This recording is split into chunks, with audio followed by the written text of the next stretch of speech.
રાજ્યમાં કાયદો અને વ્યવસ્થાની સ્થિતિ કથળી રહી છે અને કહેવાય કે ગુજરાતમાં છે તે ગુનાહિત પ્રવૃત્તિઓ વધતી જાય છે. હાલ તો ગોંડલ રાજ્યમાં ટૂંક ઓફ ધ ટાઉન બન્યું છે. એક બાદ એક ગોંડલમાં બનતી ઘટનાઓએ લોકોના માનસ પટ પર ગોંડલની છબી છે તે અલગ જ ઉપસાવી છે. સર ભગતસિંહનું ગોંડલ હતું તે જાણીતું હતું તેની સુરક્ષાઓને લઈને, વ્યવસ્થાઓને લઈને, પરંતુ આજે જે ગોંડલ છે તે ગુંડાગર્દી, અસામાજિક તત્વોનો આતંક અને પરિવારવાદને લઈને જાણીતું બન્યું છે.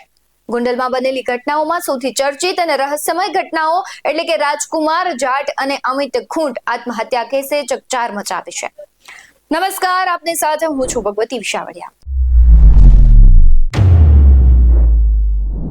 ગોંડલમાં રીપડાના પાટીદાર યુવાન અમિત ખૂંટના આપઘાત મામલે એક તરફ રાજકારણ ગરમાયું છે અને આ કેસમાં મોટા ખુલાસા થઈ રહ્યા છે, તો બીજી જ બાજુ આ જે મામલો છે તે એક લાગણીસભર દ્રશ્યો સામે આવ્યા છે.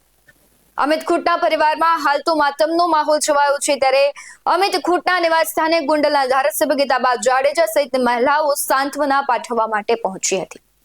ધારાસભ્ય ગીતાબા સાથે આવેલી મહિલાઓએ અમિતભાઈ અમર રહો બોલીને નિવાસ સ્થાનમાં પ્રવેશ કર્યો, પરિવારને મળીને સાંત્વના પાઠવી હતી ને તે જ દરમિયાન ધારાસભ્ય સહિત તમામ મહિલાઓની આંખોમાં આંસુ જોવા મળ્યા.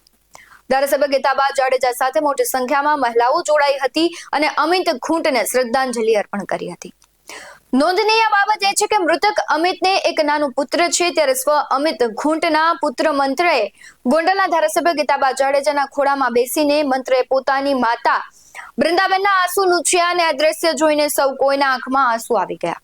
આંસુ લૂછતી વેળાએ સૌ કોઈ લોકો જોઈને અચરજ પામ્યા હતા. સમગ્ર ઘટનામાં ધારાસભ્ય ગીતાબા જાડેજા શું કહી રહ્યા છે તેના પર નજર કરીએ. આજરોજ સ્વર્ગસ્થ અમિતભાઈ ખૂંટના આત્માને ઈશ્વર શાશ્વત શાંતિ આપે એટલા માટે અમે આજે શ્રદ્ધાંજલિ અર્પવા ગોંડલના મહિલાઓ, માતાઓ, બહેનો સૌ મારી સાથે છે.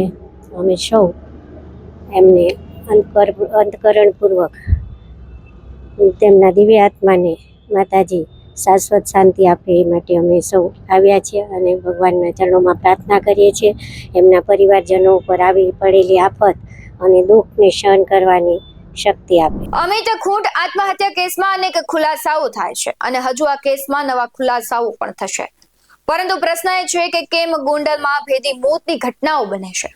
ગોંડલમાં બનતી ઘટનાઓ માટે કોણ જવાબદાર છે? જો ભેદી મોતનું સત્ય બહાર આવશે તો ખબર પડશે કે ગોંડલના મૂળમાં કોણ છે. આવા અનેક પ્રશ્ન છે. પોલીસ તપાસ પણ ચાલી રહી છે. હવે બહાર આવશે કે શું છે ગોંડલના ગુંડાગર્દી પાછળનું એક સત્ય. તમારું આ મુદ્દે શું કહેવું છે? કમેન્ટ કરી જરૂરથી જણાવજો. આવા જ વધુ અહેવાલો સાથે ફરી મળતા રહીશું. તમે અમારી યુટ્યુબ ચેનલને સબસ્ક્રાઇબ કરવાનું, અમને ફેસબુક અને ઇન્સ્ટાગ્રામ પર ફોલો કરવાનું ભૂલશો નહીં. બાકી અવનવી અપડેટ્સ મેળવવા માટે આપ જોતા રહો BS9 TV ન્યૂઝ. નમસ્કાર.